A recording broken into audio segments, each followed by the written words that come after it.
Welcome to Twinkle Time Tales.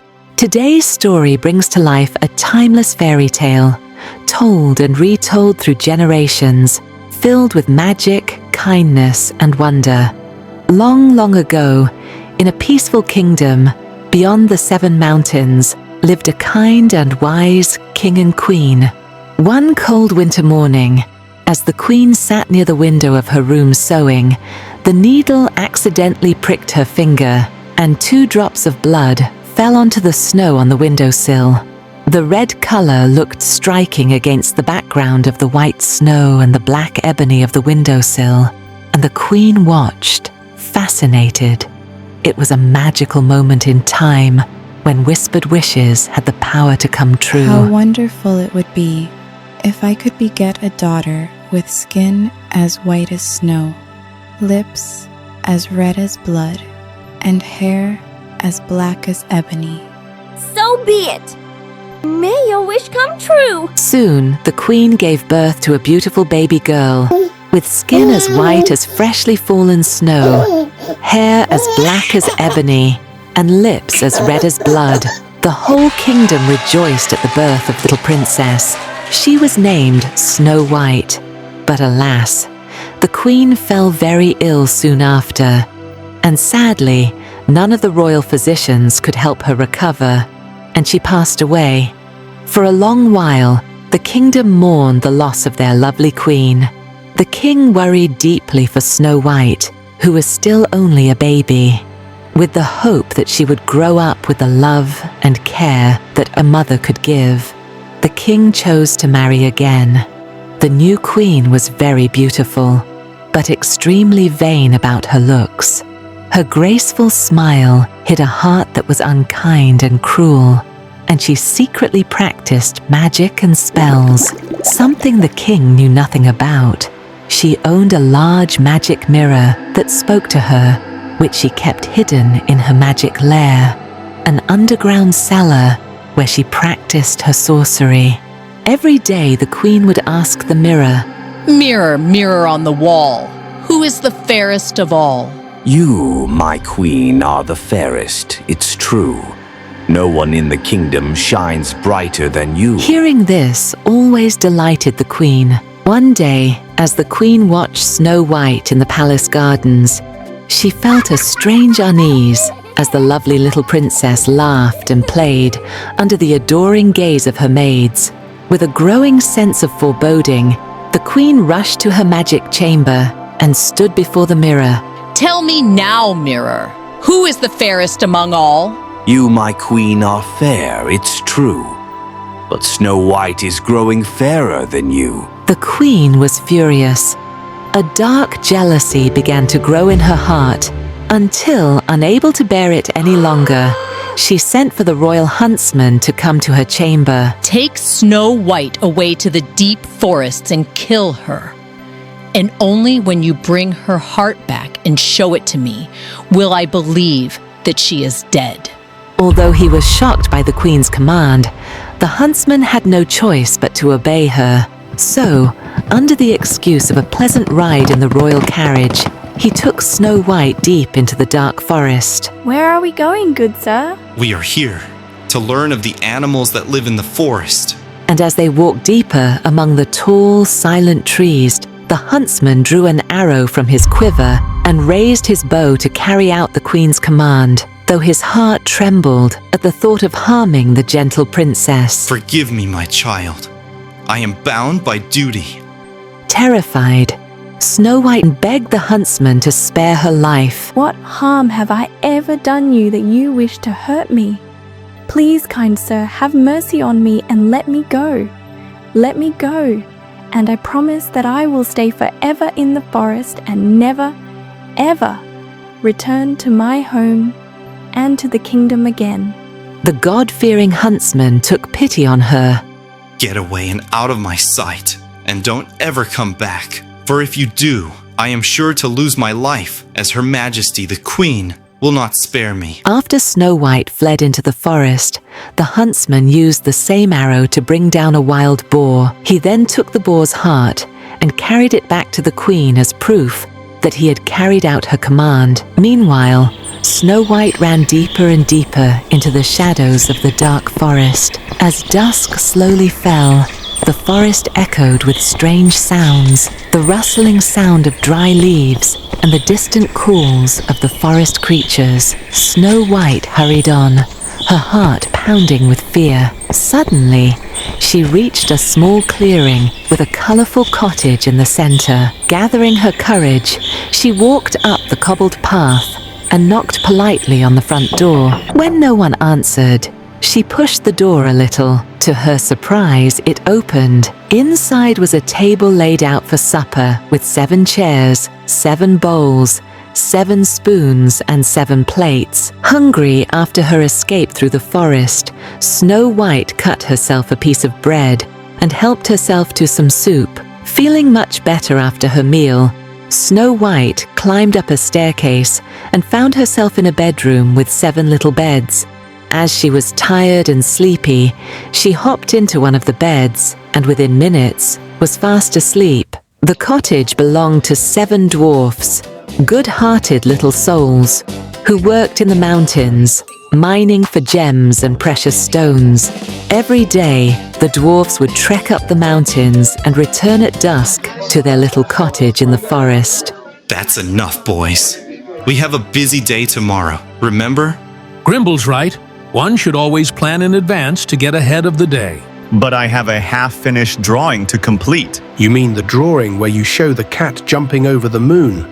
That's a crazy one. I'm so hungry. I can't wait to eat my bread and soup. And for dessert, I'm going to finish the cookie I started eating yesterday. I dreamt of a princess last night. What if we find a beautiful princess waiting for us when we open the door? Oh, come on, Dreambell. You know that can never happen. Princess in this forest? You're dreaming as usual. When the dwarfs reached their cottage, they were surprised to find the door ajar. Take care, boys. There could be a burglar inside. Hey, look. Someone has been eating our soup and bread. The thief may still be around. Let's check upstairs. They trudged up and were taken aback to see Snow White sleeping peacefully in one of the beds. Shh! It's her, the princess I dreamt about yesterday. She's so pretty. I can't wait to paint her.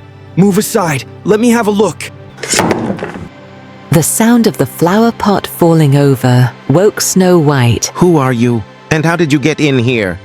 Tell us everything. Snow White narrated her sad story with tears in her eyes.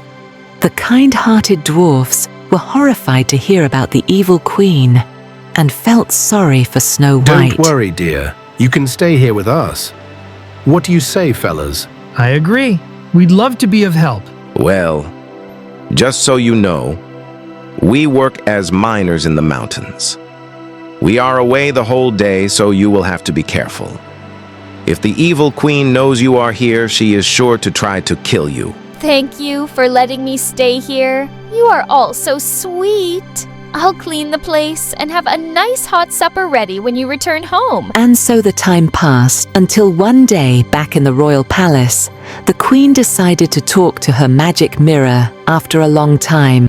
Mirror, mirror on the wall, who is the fairest of all? My queen, Snow White, who stays in the cottage of the 7 dwarfs in a forest far across the mountains, is the fairest of all. The queen got into a fine rage hearing this and decided to get rid of Snow White, this time using her own evil powers. She transformed herself into a poor seamstress, selling magical laces in different colors. She picked up her basket of laces and set off across the mountains and deep into the forest where the 7 dwarfs lived. Beautiful handmade laces to sell. Pretty colors for your lovely dresses. Oh, they are so pretty. Can I try one? Of course you can, my dear. This one here goes perfectly with your dress. Snow White opened the cottage door and the queen entered. She then tied the magic lace around Snow White's waist, pulling it tighter and tighter until it suffocated her and she couldn't breathe. Snow White choked and fell to the floor unconscious. The wicked queen left quickly, quite sure that Snow White would not survive. When the dwarfs returned from work in the evening, they were shocked to see Snow White lying on the floor of the cottage, looking pale and blue. Thinking she had fainted from exhaustion, they sprinkled water on her face. When she did not wake up, they looked more closely and noticed the strange red lace tied tightly around her waist. They loosened it at once, and Snow White gasped softly and began to breathe again. Back in her cellar, the queen once again questioned the mirror. Snow White, who still lives in the cottage of the 7 dwarfs, is fairer than thee, O queen. The jealous queen once again conspired to get rid of Snow White. This time, she disguised herself cleverly as a gypsy woman selling beautiful wooden combs. She dipped one of the combs in a poisonous solution and set off again over the mountains to the cottage of the 7 dwarfs. Try my comb, don't delay. Make your hair shine bright all day. They are ever so pretty. Not more than you are, my dear. Open the door and let me comb your hair. I cannot open the door, as the dwarfs have forbidden it. It's all right, dear. I'll comb your hair as you stand in the window. As soon as the queen moved the poisoned comb through Snow White's hair, Snow White turned pale and fell to the ground. With a sly, wicked smile, the queen quietly slipped away. When the dwarves came home as usual, to their horror, they found Snow White lying motionless on the cottage floor. Luckily, they noticed the magic comb stuck in her hair and quickly pulled it out. Snow White soon regained consciousness and thanked the dwarfs for saving her. The dwarfs warned her about the evil queen and begged Snow White to be careful. Upon reaching the palace, the queen went straight to her magic cellar. Nothing has changed, O queen, as I see. Snow White is still more fair than thee. The queen screeched in fury when she realized that her second plan had failed as well. This time she disguised herself as a plump farmer's wife selling apples. With her powerful magic, she created a basket of unique-looking apples, one half red and the other half white. Into the red half, she carefully mixed a deadly poison and then set off on her evil mission. The queen reached the dwarf's cottage and called out, "Red and white apples, a lovely sight. Take a bite for pure delight." Curiosity got the better of Snow White, and she peeped out of the window. I've never seen a red and white apple before. I would love to taste one, but the dwarfs will be very angry if I disobey them. Oh, come now, dear. Are you afraid the apples are poisoned? Look, I shall take a bite myself to show you they are perfectly safe. So saying, she bit into the white half of the apple in her hand. Feeling reassured, Snow White accepted the apple. As soon as she bit into the red, juicy side of the apple, she gasped, choked, and fell to the ground. The queen glanced around quickly and left the place as fast as she could. That evening, when the dwarfs returned, they found Snow White lying on the floor, pale and motionless. They searched carefully for any sign of harm, but found nothing. When they realized she was not breathing, they were heartbroken. After a day of mourning, they decided they loved her too much to bury her. So they placed her in a beautiful glass coffin where they could see her gentle face and keep watch over her every day. The next day, the prince of the land was passing through the forest with his retinue when they came upon the glass casket. The prince was enchanted with Snow White's beauty and wondered greatly about the glass coffin. Just then, the dwarfs arrived to offer flowers as usual. The prince begged the dwarfs to give him the casket and promised to take good care of it. Seeing his sincerity and realizing that Snow White in the casket would be safer in the palace than in the forest, the dwarfs agreed. When the guards tried to load the casket into the royal carriage, they stumbled and the casket slipped and fell. The shock dislodged the piece of poisoned apple stuck in Snow White's throat. She coughed and started breathing again. Overjoyed, the prince asked for her hand in marriage. They traveled to Snow White's kingdom beyond the 7 mountains, and with the king's consent were married in a grand ceremony. When the king learned of the queen's cruelty, he was shocked and ordered that she be imprisoned immediately. Snow White begged her father, the king, to forgive the queen as she seemed genuinely repentant. The dwarfs were offered important places at the royal court, but they refused graciously, choosing to return to their work and their home in the forest.